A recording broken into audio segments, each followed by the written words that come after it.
welcome back to the JPM Performance channel. It is time for our weekly shop tour. In this case, it's been 2 weeks.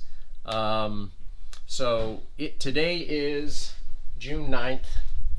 We missed shop tour last Thursday, so I'm gonna give you guys a quick little sad story about my last week.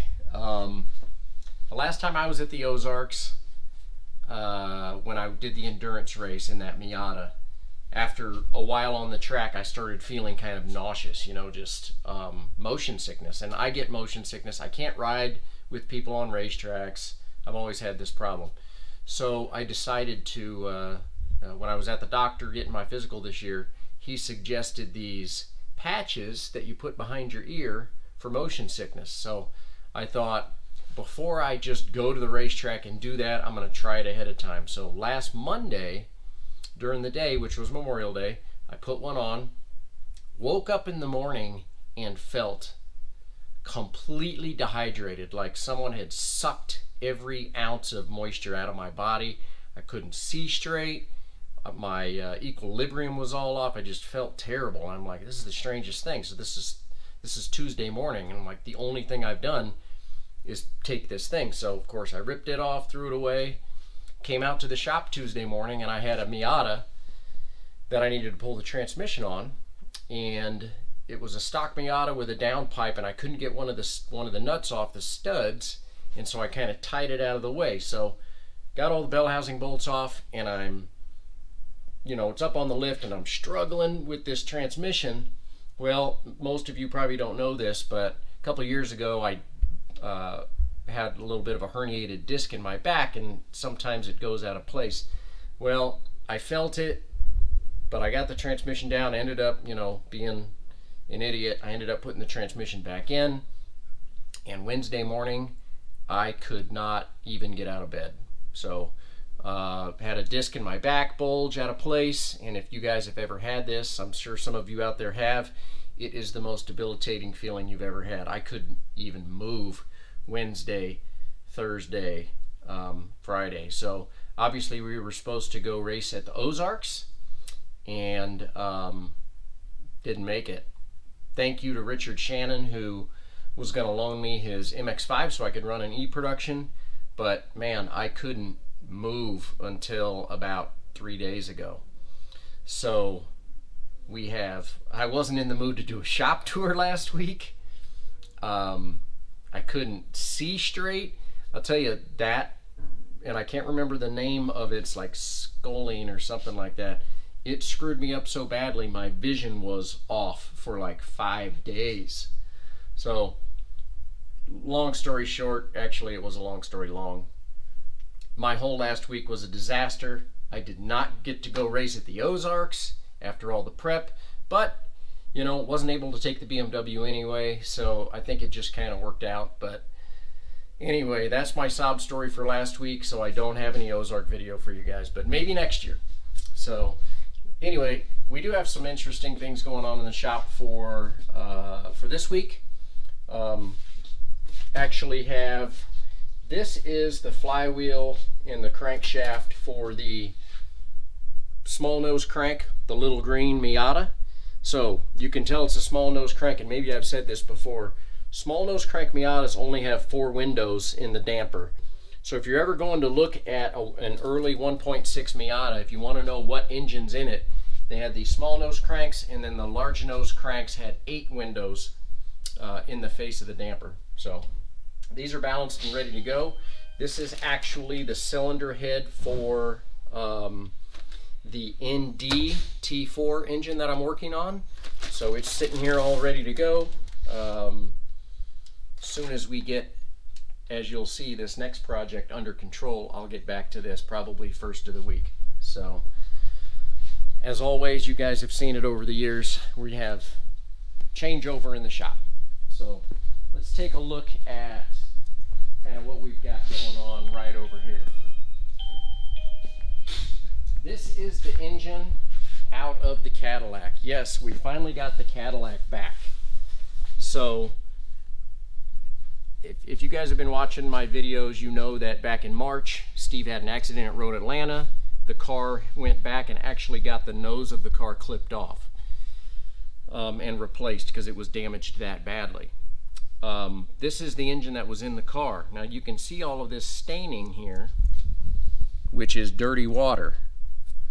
Well, they took the car immediately to the Ozarks, and in the second session there was no water in the engine. Well, he brought it to me, and when I opened up the hood, I saw this water, and I literally pulled the hose off with my fingers. So lost all the water in the engine, and it got cooked down to the ground. Pulled the lower radiator hose off, no water in the radiator. So who knows how hot it got. So this is what I've been doing this week.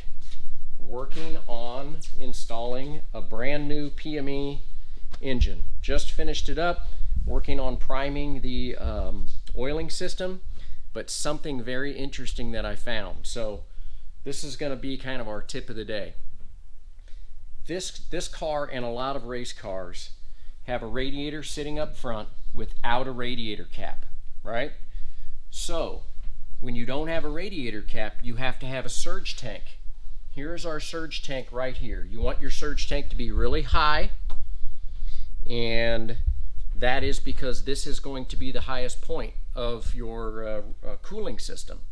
And in order for this to work properly, it has to bleed the air off of the radiator. So that is this line right here. Comes off the top of the radiator, across, and stays nice and high all the way up to the surge tank. Now, how does that work? Well, that's because at the bottom of the surge tank, there needs to be a much larger line that feeds to either the lower hose or the lower section of the radiator. So I just filled this surge tank up with water, guys. This is where we have to fill this thing. And then I realized the level's not going down. Here's where they made their mistake.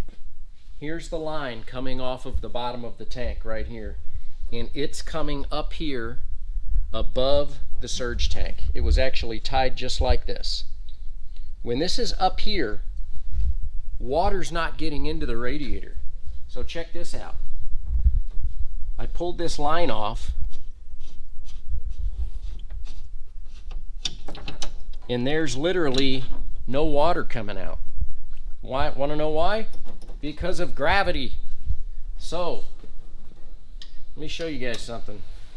We have a full surge tank. If I run this line down below, come around this way, down below the headers here, like it's going to be at the bottom of the radiator, water will actually feed into the radiator.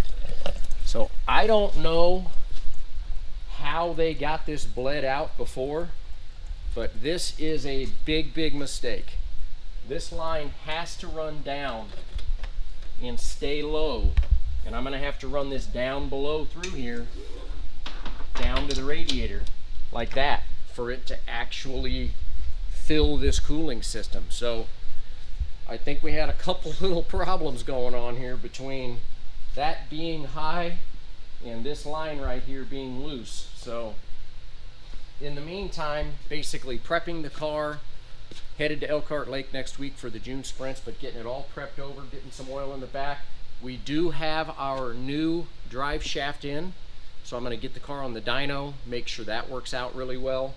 But you can get a really good look at this car with the bodywork off.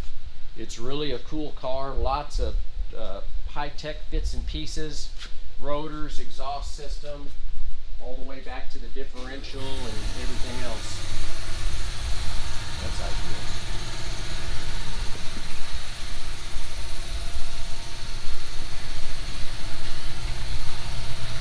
If you guys haven't seen the video of me driving this thing on the dyno, check it out. It's right below. It's pretty cool because this thing's got all the good stuff. Full Motec dash and a rear view camera over there. Really cool stuff. So Gonna get this finalized and running and get the body back on so John can get it wrapped before we go racing next week. That's the plan anyway. So that's kind of where we're at. Another neat thing about any dry sump system, you can actually take off the belt for the dry sump pump. And I use my little electric ratchet, and I can pump and I can actually prime the entire oil system as long as there's not a leak, which is another way to check for that. So in the meantime, over here, Eric has not yet unloaded from the Ozarks, but I think he's going to be doing that today. So just have the tail for the Cadillac sitting here, and yet another 4 differentials have come in that need to be disassembled. So I guess they like what I've been doing on these differentials because they keep sending me 4 at a time, and they must be selling them. So I'm going to keep rocking and rolling. BMW update for the week. Nothing's really happened. I'm waiting on some stock control arms to be delivered by a couple different people. I guess I am starting to disassemble the brakes, and I need to get these control arms out because not only are we going to fix all of that, we're going to make some spares. So in the meantime, the goal this week is to get the Cadillac going, and this will be going back to PME to be repaired, and next week we'll get the car finalized, and I need to get back to the engines. And of course, as always, more engines coming in to be disassembled. 2 more engines. So I think that puts our count to about 9 engines in process as we speak. So if you guys are wanting to get your runoffs engine rebuilt, I suggest you get it to me by next month, because I'm not going to take anything in for the runoffs after probably the middle of July. So a little FYI for you guys out there. I appreciate you watching.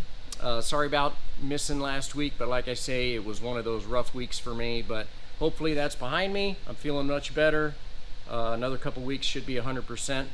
Unfortunately, because I missed that race, I'm going to end up having to use my Champions Provisional this year, because at this point I want to get the BMW fixed.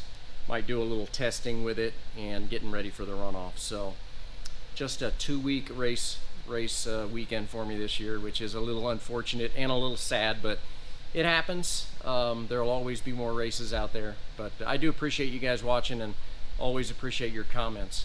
Have a great rest of your week. I'll talk to you next week. Take care. Electric ratchet, and I can pump and I can actually prime the entire oil system as long as there's not a leak, which is another way to check for that. So